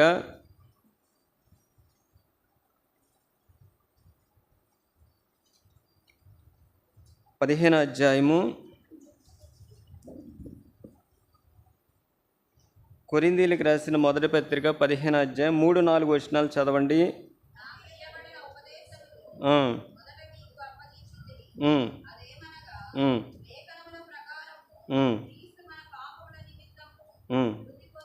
చాలండి. ఈరోజు గుడ్ ఫ్రైడే అంటే మంచి శుక్రవారం. ప్రభు చనిపోయాడు. ఎందుకు చనిపోయాడు ఆయన చెప్పండి? మానవుడి యొక్క పాపం నిమిత్తం ఆయన చనిపోయాడు. ఆయన పరిశుద్ధుడు. ఆయన తీర్పు తీర్చే పిలాతు కూడా అంటాడు, ఈయనలో నాకేమీ దోషం లేదు. పిలాతు భార్య కూడా అంటది, ఆ నీతిమంతుడి జోనికి. మరి నీతిమంతుడు పాపం చేయడు కదా, పాపే పాపం చేస్తాడు. మరి ఆయన చనిపోయాడు. అపోస్తలుడైన పౌలు గారు రాసిన పత్రికలో ఆయన ఎందుకు చనిపోయాడండి? చదవండి ఆ భాగాన్ని మరలా.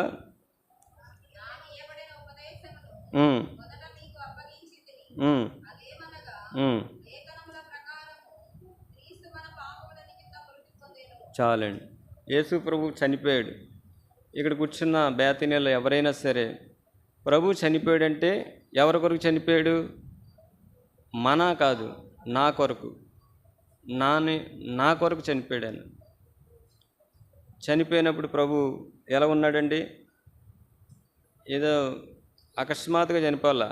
ఆయన హింసించారు, అవమానపరిచారు, గాయపరిచారు. చూడండి, ఆయన మరణం ద్వారా ఏం జరిగింది? ఒక మాట ఉంటుంది చూడండి. ఆయన చనిపోయాడు మన పాపాల నిమిత్తమే. యోహాను రాసిన మొదటి పత్రిక 3వ అధ్యాయం 16వ వచనం చదవండి ఆ భాగాన్ని.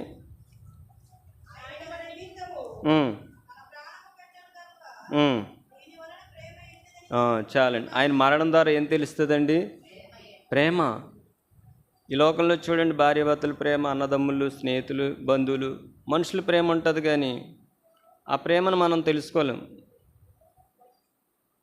ప్రేమ ఉంటుంది కానీ అది స్థిరమైన ప్రేమ కాదు, శాశ్వతమైన ప్రేమ కాదు. కానీ ప్రభు ప్రేమ ఉంది. ఆ మాట మరలా చదవండి. ఆయన మన నిమిత్తము, ఆయన ప్రాణం పెట్టడం ద్వారా ఏం తెలుసుకున్నాం? అది ఈ గుడ్ ఫ్రైడే ఆయన చనిపోవడం ద్వారా ఏం తెలుసుకుంటున్నామండి? ప్రేమ తెలుసుకుంటున్నాం. ఆయన ఎందుకు చనిపోయాడంటే మన పాపాల నిమిత్తమే చనిపోయాడు. ఒక మాట ఉంటే చూడండి, అన్న ఇందాక జ్ఞాపం చేస్తున్న మాట రోమీలకు రాసిన పత్రికలో 5వ అధ్యాయము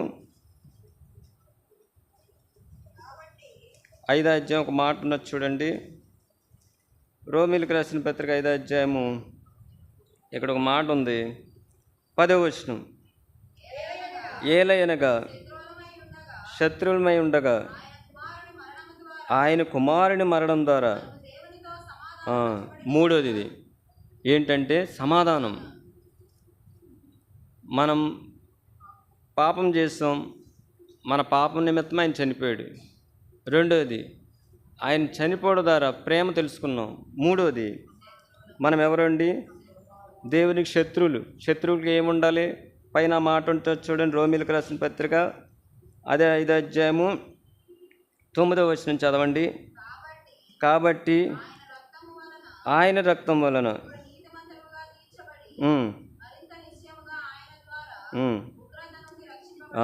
శత్రువులకు ఉగ్రత ఉంటుంది, అంటే శిక్ష ఉంటుంది. శత్రువు ఎవరైనా సరే క్షమించలేరు, సమాధానపరచలేరు. దేవుడు కూడా మాట తప్పడు. దేవుడు ఎందుకంటే ఆయన న్యాయాధిపతి. ఆయన సత్యవంతుడు, యథార్థవంతుడు, మాట తప్పడు. కానీ ఆయన ఇంకో మాట ఉంది చూడండి, అక్కడే రోమీయులకు రాసిన పత్రికలో 10వ వచనం, ఏలయనగా శత్రువులమై ఉండగా ఆయన కుమారుడి మరణం ద్వారా